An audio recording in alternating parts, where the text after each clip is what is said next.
ကဲ့အားလုံးပဲမင်္ဂလာပါခင်ဗျကျွန်တော်အမတ်တစ်တက်ရန်နေပြီးတော့မှရှစ်လန့်ဒီရှစ်လန့်အတွက်ရဲခါဆိုပြီးတော့မှရှစ်လန့်တစ်ခုခေါ်လို့ထားရှိပါတယ်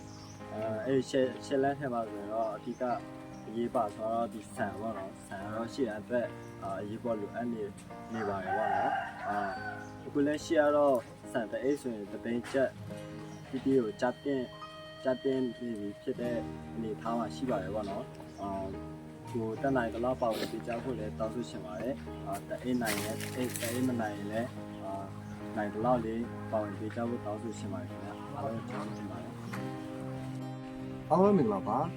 ကျွန်တော်တို့ပြန်ရခေါ်ဆိုထားတဲ့ဆရာလက်ချက်လက်ထမှာစီရိခါ6မျိုးထမှာပေါ့နော်ကျွန်တော်တို့ဒီခုကန်ထားတာတော့စီရဖြစ်ပါတယ်ကျွန်တော်တို့ဒီစီဘုံကို6ပေါင်ကျက်လို့ပတ်သက်ထားပါတယ်ခင်ဗျအဲ့တော့ကျွန်တော်တို့စီဘုံ6ပေါင်ကျက်ကိုလာရောက်ပါဝင်ဖို့ဖိတ်ခေါ်ချင်ပါတယ်ခင်ဗျ ဒီရှိတဲ့တော့တော့ပလက်ချောင်းလေးအများကြီးလိုအပ်နေရှိတယ်အဲဒီမှာဒါတော့ငချောင်းပေါ့နော်ငချောင်းကိုဒီပလက်ချောင်းလောက်ဖြစ်တဲ့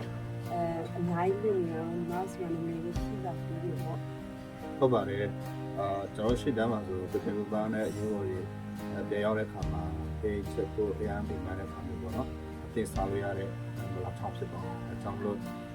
ဒီဘလာချောင်းကျွန်တော်တို့ရှေ့တန်းပို့နိုင်ဖို့ဒီလိုမျိုးပေါ့တဲ့အဖြစ်ကိုအားလုံးဖိတ်ခေါ်ချင်တယ် ဒါကတော့မာမီ6ပဲဖြစ်ပါတယ်ရှေ့တန်းရဲဘော်တွေအတွက်မရှိဖြစ်လို့ရတယ်ဒီခါ6လည်းဖြစ်ပါတယ်အခုကျွန်တော်တို့ခေါ်ဆိုထားတဲ့ဆယ်ရက်တာချဲလန်းလေးမှာမာမီတစ်ဖာတော့ခွဲချီလာရောက်ပါဝင်အဖြစ်ပြီးကိုတောင်းဆိုချင်ပါတယ်။နေရာတီလေးရောက်ပြီဆိုတော့ရှစ်တန်းရဲဘော်တွေချွေးခဲ့များပါတယ်အကြောင်းမလို့ရဲဘော်တွေရဲ့ဒီတက်တစ်ဖြစ်ဖို့လိုပါတယ်အကြောင်းမလို့ညီမတို့တရေခေါ်ဆိုထားတဲ့ရှစ်တန်းရဲခါအတွက်ဆယ်ရက်တာချဲလန်းမှာပေါ့နော်ပါဝင်အဖြစ်ပေးချဖို့ဒီကရက်ခဲ့ပါတယ်ရှင်။